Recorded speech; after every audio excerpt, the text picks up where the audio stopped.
अस्सलामुअलैकुम, कैसे हैं आप सब। Hope you all are doing well.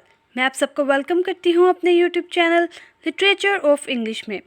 So guys, आज का हमारा टॉपिक है बर्न्ड शेडोज़। बर्न्ड शेडोज़ ये एक नावल है जो कि लिखा है कामिला शम्सी ने, और इसकी समरी आज हम लोग करेंगे। ठीक है जी, तो अपने लेक्चर को कंटिन्यू करते हैं। लेक्चर को कंटिन्यू करने से पहले मैं आप लोगों को ये बता दूं कि हमें समरी से पहले कामिला शम्सी का थोड़ा सा बैकग्राउंड पता होना ज़रूरी है कि वो किस तरह की नावलिस्ट थी, उनका राइटिंग स्टाइल किस टाइप का था और वो अपने नावल्स के अंदर किस टाइप की बातें लिखती थी।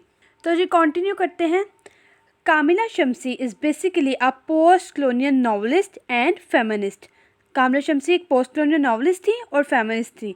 ठीक है जी, पोस्ट कॉलोनियल राइटर्स के अंदर इनका एक नाम आता है। उसके अलावा she was born in 1973 in Pakistan. She is the daughter of the acclaimed journalist Muneeza Shamsie. कहाँ ग्रो अप हुई थी जी? कराची में हुई थी। स्टडी इन्होंने कहाँ की थी? यूएस से। और आजकल ये कहाँ रह रही हैं? लंदन में रह रही हैं।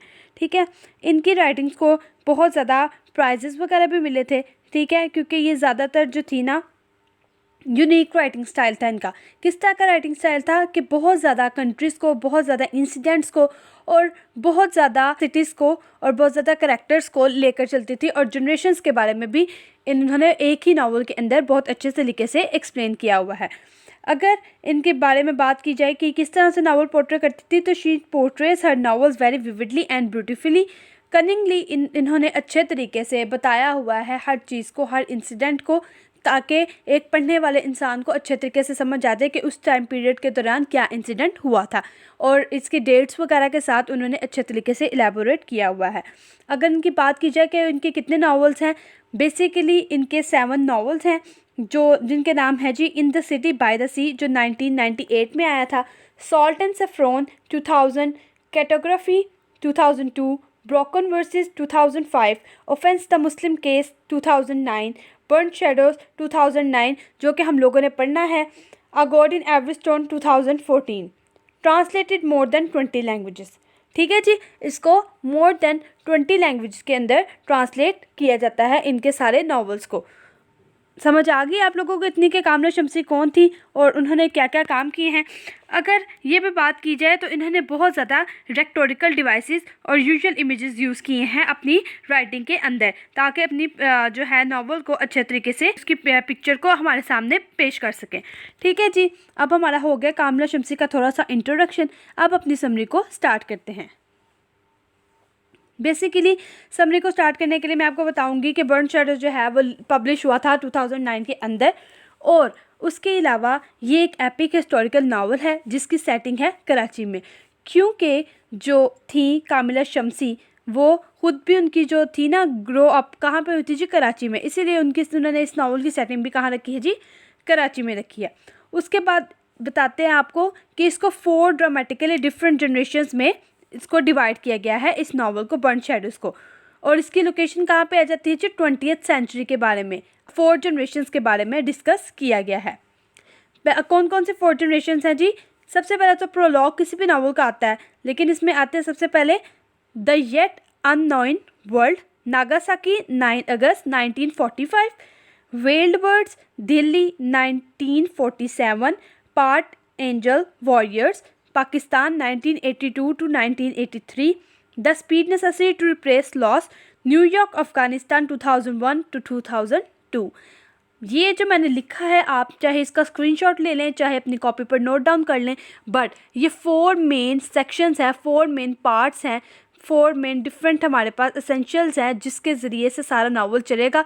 तो अगर आप लोगों को इनके नाम याद होंगे तो आप इसको कर सकते हैं। 2022 के अंदर ये जो है ना नावल आया था, और इसमें उन्होंने यही कहा था कि इसके 4 जो पार्ट्स हैं उनके नेम्स के साथ एक्सप्लेन करें इसकी समरी को, इसके इम्पोर्टेंट पॉइंट्स को।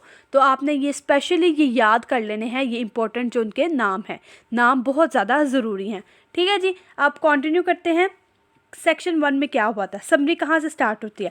सबसे पहले तो पार्ट 1 को स्टार्ट करने से पहले मैं आप लोगों को ये बताती चलूँ कि प्रोलॉग के अंदर क्या लिखा हुआ है। प्रोलॉग के अंदर उन्होंने बताया जी एक नेकेड मैन है जो कि ना जेल के अंदर बैठा हुआ है, और and wonders how his life has taken him to that point, और यही सोच रहा है कि उसकी ज़िंदगी यहाँ पर किस तरह से आ गई है।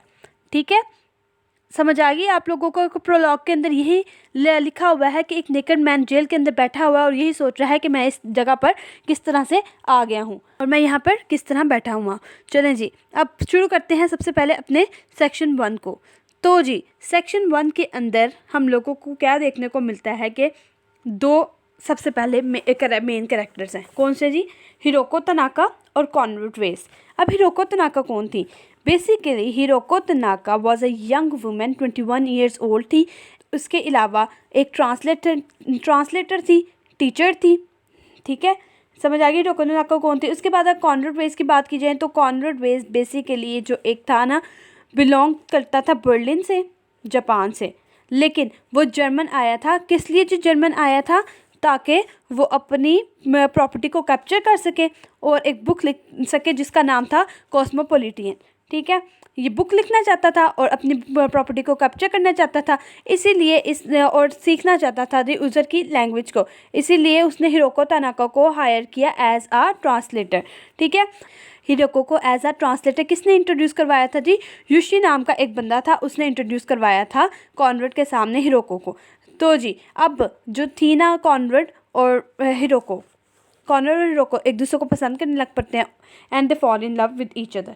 ठीक है जी, but they wanted to marry with each other. लेकिन वो जो है ना टेक्स्ट के अंदर यही बात बार बार आती है कि वो लोग सोचते हैं कि काश अभी वॉर ख़त्म हो जाए, वो वॉर ख़त्म होगी तो हम लोग शादी करेंगे and then so on. But war complete नहीं होती है, वॉर ख़त्म नहीं होती है, वही चलता रहता है। बेसिकली किस टाइम का टाइम पीरियड? सेक्शन 1 किसका था जी? ये टाइम पीरियड है नागासाकी जापान 1945 का, जब यूनाइटेड स्टेट ने एटॉमिक बम फेंक दिए थे सिटी के ऊपर। ठीक है जी, तो ये उसका टाइम पीरियड चल रहा है। तो वो बस बार बार यही सोच रहे हैं कि वॉर अभी ख़त्म होगी तो हम लोग मैरी करेंगे, लेकिन ऐसा नहीं होता। फिर एक दिन क्या होता है जी, फादर असाइनो के पास जाता है कौन? कॉनरेड, और क्या कह जाता है मैं अभी थोड़ी देर में वापस आ जाऊँगा। रोको जो होती है ना वो एक विंडो में खड़ी होती है, विंडो में खड़ी होके तो उसको देखती है कि मैं बाहर देखती हूँ कि मुझे नज़र आ रहा है कॉनरेड जाते हुए, लेकिन वहाँ पे उसने खड़ी होकर उसने क्या पहनी होती है जी? किमोनो पहनी होती है।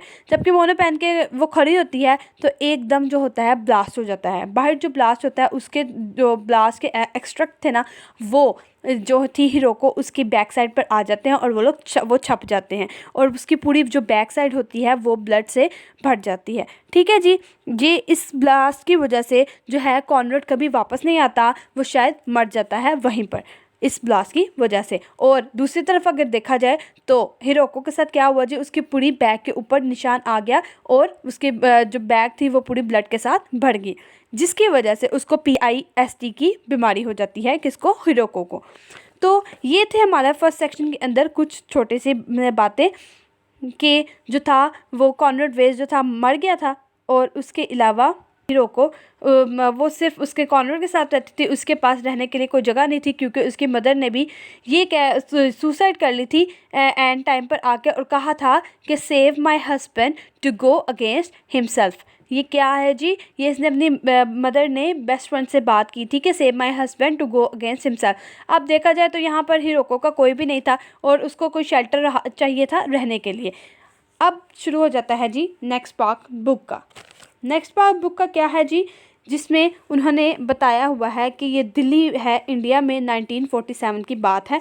ठीक है, ये टाइम पीरियड चल रहा है, अभी यहाँ पर पार्टीशन नहीं हुई। Hiroko went to Delhi where Konrad sister. Konrad sister कौन है जी? अब कॉनरेड वेस की जो सिस्टर थी उसका नाम था आइल्स थी, आइल्स वेस उसका नाम था, जो कि उसकी स्टेप सिस्टर थी। वो रहती थी दिल्ली में अपने हस्बैंड के साथ जिसका नाम था जेम्स बर्टन, या उसको जैकब भी कहते हैं। ठीक है, यहाँ पर दोनों नाम नावल के अंदर यूज़ हुए हैं, जेम्स बर्टन भी और जैकब भी नाम यूज़ हुआ है। तो अगर मैं जैकब बोलूँ या जेम्स बर्टन बोलूँ तो आप लोगों ने यही समझना कि जो आइल्स का हस्बैंड था वही है ये। ठीक हो गया।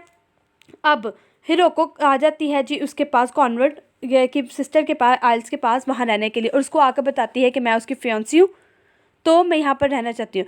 लेकिन जो होता है हमारे पास क्या, उसका हस्बैंड जैकब, वो इस बात को बिल्कुल अच्छा नहीं समझता, वो हिरोको को अच्छा नहीं समझता और कहता है कि मैं इसको यहाँ रहने नहीं दूंगा। लेकिन जब आइल्स को पता लगता है कि ये उसकी फियांसी है और उसके पास रहने के लिए कोई जगह नहीं है, तो वो उसको कहती है कि ठीक है तुम हमारे पास रह लो। लेकिन जो जैकब होता है वो बहुत ज़्यादा अनकम्फर्टेबल होता है इस नए हाउस गेस्ट की वजह से।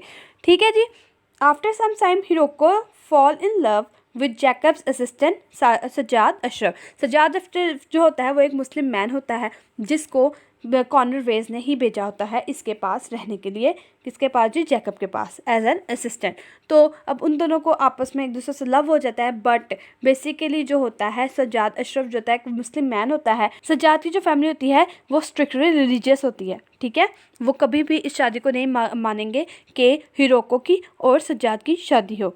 ठीक है, तो वो जो है ना वो हमेशा ट्रेडिशनल बहुत ज़्यादा होते हैं, तो वो अरेंज मैरिज पर बिलीव करते हैं, जिसकी वजह से जो होते हैं सज्जाद और कौन, हिरोको, वो लोग चले जाते हैं इस्तांबुल में रहने के लिए, वहाँ पर शादी वगैरह कर लेते हैं और हनीमून पर वहाँ पर चले जाते हैं। ठीक है जी, ये सारा हुआ था जी इस टाइम पीरियड के दौरान। जब ये सारा कुछ हो गया वो इस्तांबुल चले गए। कुछ अरसे के बाद when they attempt to return they are prevented from re entering India and forced to settle in Karachi. जब वो लोग वापस आते हैं ना, कहाँ से वापस आ गए, इस्तांबुल से वापस आ गए। कहाँ रहती थी आइल्स जी, आइल्स रहती थी जी दिल्ली के अंदर। जब वो दिल्ली के अंदर रह रहे होते हैं तो उस टाइम पीरियड पे 1947 की पार्टीशन हो जाती है। जो कॉलोनाइजर्स होते हैं वो चले जाते हैं और यहाँ पर पार्टीशन शुरू हो जाती है, इंडिया और पाकिस्तान को अलग कर दिया जाता है। अब जो होते हैं ना उनको जाने नहीं दिया जाता दिल्ली में। दिल्ली में क्यों नहीं जाने दिया जाता जी, उनको कहा जाता है कि आप लोग जो हैं पाकिस्तान से बिलोंग करते हैं, तो आपको आप प्रिवेंटेड हैं री एंटर होने के लिए इंडिया के अंदर। They are forced to settle in Karachi. उनको कराची में रहने के लिए कहा जाता है कि जी आप कराची चले जाएं फ़ौरन से। अब ये बात ख़त्म होगी कि उनको कराची भेज दिया जाता है, अब वो लोग वहाँ पर चले जाते हैं। अब जो है कौन कौन जी, हिरोको और सज्जाद रह रहे हैं कराची के अंदर और वो लोग रहते हैं दिल्ली के अंदर, आइल्स और जैकब जो है।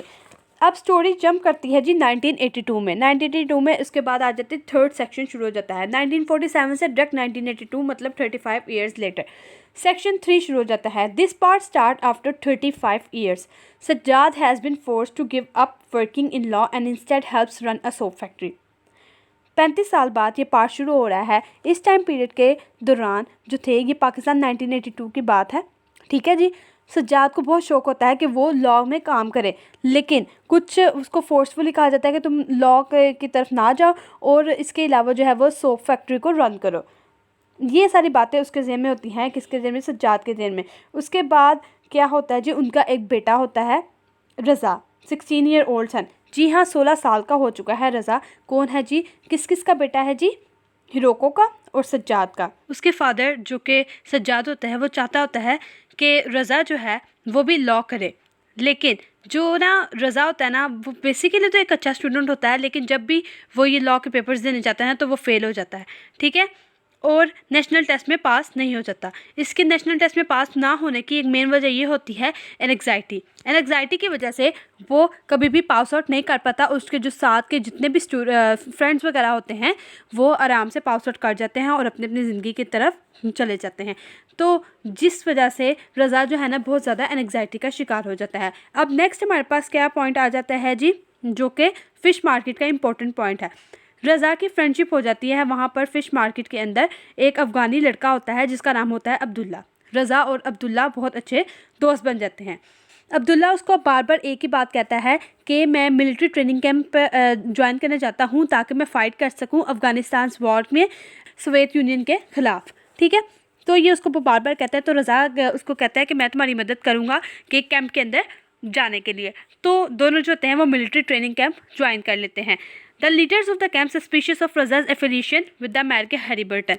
दूसरी तरफ जो है वो कहानी में ट्विस्ट आता है कि लोगों को लगता है, the leaders of a camp के लीडरों को लगता है, वो इस बात पे सस्पिशियस होते हैं रज़ा को लेकर कि इसकी एफिलिएशन है किसके साथ, दी अमेरिकन के साथ। अब अमेरिकन कौन, हैरिबर्टन अब कौन था, Harry Burton basically the son of the Jacob and Elise, मतलब कि एलिज़ाबेथ वेस का और किसका जी, जेम्स बर्टन का बेटा है हैरिबर्टन। ठीक है, अब उनका बेटा होता है और वो उनसे मिलने आता है रज़ा फैमिली से। ठीक है, तो जब वो रज़ा फैमिली से मिलने आता है ना तब उसकी जो है ना, लोगों को ये लगता है ट्रेनिंग कैंप में लीडर्स को कि इसकी एफिलिएशन है जी अमेरिकन हैरी बर्टन के साथ। तो रज़ा जब वापस नहीं ना आता है कैंप से, तो सज्जाद उसको बार बार ढूंढने जाता है और कॉन्स्टेंटली इसको ढूंढता है कहाँ पर जी, फ़िश मार्केट के अंदर, कि शायद रज़ा यहाँ पर मिल जाए। लेकिन उसको रज़ा तो नहीं मिलता है, लेकिन दूसरी तरफ जो है ना, वो लोग जो हैं वो सज्जाद के कनेक्शन अमेरिकन लोगों के साथ देखते हुए ना सस्पिशियस हो जाते हैं उसके बारे में, और एक दिन उसको शूट कर दिया जाता है और उसको सज्जाद को मार दिया जाता है। यहाँ तक कि अभी तक रज़ा वापस नहीं आया होता, क्योंकि हैरी बर्टन उनसे मिलने आया होता है। हैरी बर्टन बेसिकली एक अमेरिकन कंसिडर किया जाता है, क्योंकि James Burton is a British man and English man, understand, इसीलिए उसको अमेरिकन कंसिडर किया जाता है। अब दूसरी तरफ जो है ना, यहाँ पर ख़त्म हो जाता है जी हमारा कौन सा, सेक्शन 3 ख़त्म हो जाता है। अब नेक्स्ट हमारा पार्ट है जी सेक्शन 4। सेक्शन 4 के अंदर हम लोगों को ये बताया गया है जी सितंबर 11 2001 का वाक़या है न्यूयॉर्क सिटी के अंदर, ठीक है। ये सबको हम लोगों को पता है कि 11 सितंबर को क्या हुआ था। Hiroko lives in the city with Els and is frequently visited by Kim, Harry's daughter. अब जो हिरोको होती है ना, वो किसके साथ रहने लग पड़ती है, आइल्स के साथ, क्योंकि सज्जाद की डेथ हो चुकी है, इसीलिए जो एलिज़ाबेथ वेज है उसके साथ रहने लग पड़ती है हिरोको। अब वहाँ पर मिलने आती है जी, कौन मिलने आती है, क्योंकि ये 2001 शुरू हो गया है, ये 1982 की बात थी पिछली। अब वहाँ पर कौन मिलने आ गई है जी उनके पास, हैरीज डॉटर किम, हैरी की बेटी। जी हाँ, हैरी बर्टन जो था ना, जो कि बेटा था जैकब और आइल्स का, हैरी बर्टन, उसकी आगे से बेटी किम है, वो मिलने आती है हिरोको को और आइल्स को उनकी सिटी के अंदर। Harry and Raza become co-workers in military contractors and are in Afghanistan conducting military operations. Harry और रज़ा जो थे वो कोवर्कर बन गए थे और अफ़गानिस्तानी कंडक्टर ने किया था उनको जी मिलिट्री ऑपरेशंस के लिए कंडक्ट कर लिया था। अब जो था ना, रज़ा को लगा कि जब हम लोग अलहदा हो चुके थे, कौन कौन जी, अब्दुल्ला और रज़ा अलहदा हो चुके थे, तो वो चाहता था कि मैं रीयूनाइट करूं, किसके साथ जी, अब्दुल्ला के साथ, उसे ढूंढूं, उसे मिलूं कि वो कहाँ पर है, कैसा है। तो Raza is also attempting to reunite with Abdullah, hoping to reconcile with him. अब वो सोचता है ये, तो न्यूयॉर्क की बात हो रही है ना, तो अब्दुल्ला वर्किंग इन न्यूयॉर्क में अब्दुल्ला काम कर रहा होता है, कैसे, एज अ टैक्सी ड्राइवर काम कर रहा होता है, क्योंकि लोग उसको बहुत ज़्यादा सस्पिशियस कंसीडर करते हैं, इसीलिए वो वापस नहीं जा पाता है अपने मुल्क के अंदर, ठीक है जी। तो जो होता है ना, रज़ा कहता है अपनी माँ हिरोको को, तो हिरोको जो होती है वो हेल्प करती है स्मगल करने के लिए अब्दुल्ला को ओवर द कनेडियन बॉर्डर, के वो कनेडियन बॉर्डर को पार कर सके और अब्दुल्ला जो है अपनी फैमिली को वापस जाके अफ़गानिस्तान में मिल सके। लेकिन उसी टाइम पीरियड के दौरान हैरी को शूट कर दिया जाता है और एक अफ़गान जो होता है वो मार देता है किसको जी, हैरी को, क्योंकि ये कंसिडर किया जाता है कि हैरी जो है वो एक अमेरिकन है और अफ़गानिस्तान के, और उनकी आपस में लड़ाई चल रही होती है, तो हैरी उसमें क्रिकेट गेम खेल रहा होता है और उसको शूट कर दिया जाता है। और रज़ा जो है वो अफ़गानिस्तान भाग जाता है। क्यों भाग जाता है कि हैरी के दोस्तों को, उसके कोलीग्स को ये शक हो जाता है कि रज़ा ने ही हैरी को शूट करवाया है, हालांकि ऐसी कोई बात नहीं होती। अब रज़ा जो है वो छुपता फिर रहा है, अब्दुल्ला को उन्होंने कैनेडियन बॉर्डर पार करवा दिया है और हैरी मर चुका है। ये सारी बात आपको समझ आ गई। अब कुछ अरसे बाद न्यूयॉर्क के अंदर जब जो होती है ना, किम इंसिस्ट करती है कि she and not Hiroko be the one who takes Abdullah over the border, वो कहती है कि हिरोको ने नहीं किया है जी बॉर्डर, अब्दुल्ला को पार करवाया। Raza pays for a harrowing multi leg journey from Afghanistan to Montreal when he meets Abdullah at a restaurant, ठीक है, उसने पार नहीं करवाया है। दूसरी तरफ क्या होता है जी, रज़ा बुलाता है किसको, अब्दुल्ला को, अफ़गानिस्तान के एक रेस्टोरेंट के अंदर। लेकिन जो होती है ना, शक करने लग पड़ती है किम को शक होता है कि अब्दुल्ला जो है एक अच्छा इंसान नहीं है, ये एक टेररिस्ट है, और अब्दुल्ला क्योंकि उसके इस्लामिक फेथ की वजह से वो उसको अच्छा नहीं समझती और वो कर देती है जी पुलिस को फ़ोन। अब रेस्टोरेंट के अंदर जो है वो पुलिस आ जाती है और they mistakenly arrest Raza and not Abdullah, और वो रज़ा को अरेस्ट कर लेती है और अब्दुल्ला को नहीं पकड़ती क्योंकि वो वहाँ से भाग जाता है। जब किम जो होती है वापस आती है अपार्टमेंट के अंदर, तो जो है हिरोको वो उससे बहुत ज़्यादा नाराज़ होती है। क्यों नाराज़ होती है? क्योंकि उसने उसके बेटे को पकड़वा दिया होता है, हालांकि वो गुनहगार भी नहीं था, जिसकी वजह से वो उस पर बहुत ज़्यादा गुस्सा करती है। अब हिरोको बहुत कोशिश करती है कि वो जाए और अपने बेटे को बचाए, लेकिन ऐसा नहीं हो पाता और जो है वो पुलिस कहती है कि हम लोग आपके बेटे को नहीं छोड़ेंगे। तो एट द एंड जो होती है ना, हिरोको कहती है the world names on despite words just happen taking no notice, कि किसी को कोई फ़र्क नहीं पड़ता किसी की ज़िंदगी में क्या चल रहा है। तो ये सारी थी हमारी स्टोरी। अब शुरू में ले जाएं अपने दिमाग को और प्रोलॉग की बात को याद करें कि एक नेकेड आदमी था और वो जेल के अंदर बैठा हुआ था और वो सोच रहा था कि मैं यहाँ पर क्यों आया हूँ। तो ये बात जो है वो शो करती है कि हम लोगों को समझ आ रही है कि ये शायद ये वही आदमी जो उसके अंदर जेल में बैठा हुआ है वो रज़ा है, और ये एक अनएंडिंग स्टोरी है, ठीक है। और ये हम लोगों ने ख़ुद सोचना है कि आखिर कामना शमसी का क्या मकसद था ये कहने का कि प्रोलॉग के अंदर ये बात किसने की थी कि how did it comes to end it world, ठीक है। तो ये वाली बात आ जाती है। और ये नेकेड मैन वो कौन था, क्या ये वो रज़ा ही था, ये अब हम लोगों ने खुद सोचना है। और आपने इसका आंसर जो आप लोगों को समझ आती है ये नावल की समरी सुनने के बाद, आपने कमेंट सेक्शन में ज़रूर बताना है कि क्या वो लड़का जो जेल में था कि वो प्रोलॉग वाला रज़ा ही था जो कि नेकेड बैठा हुआ था और कह रहा था कि अब हमारी ज़िंदगी का क्या मकसद है, हम लोग यहाँ पर क्यों हैं। होप्स हो कि आपको आज का लेक्चर समझ आ गया होगा। अगर आपको कोई भी मुश्किल हुई तो आप मुझसे कमेंट सेक्शन में पूछ लीजिएगा। दरअसल आजकल वीडियोस थोड़ी लेट इसलिए आ रही हैं क्योंकि रमज़ान शरीफ चल रहा है। अल्लाह ताला आप सबको इस रमज़ान के बबरकत महीने के सदक़े कामयाबी अता फ़रमाए। इंशाल्लाह मैं अब कोशिश किया करूँगी कि रोज़ के रोज़ लेक्चर अपलोड करूँ और आप लोगों को ताकि समझ आती रहे हर चीज़ की।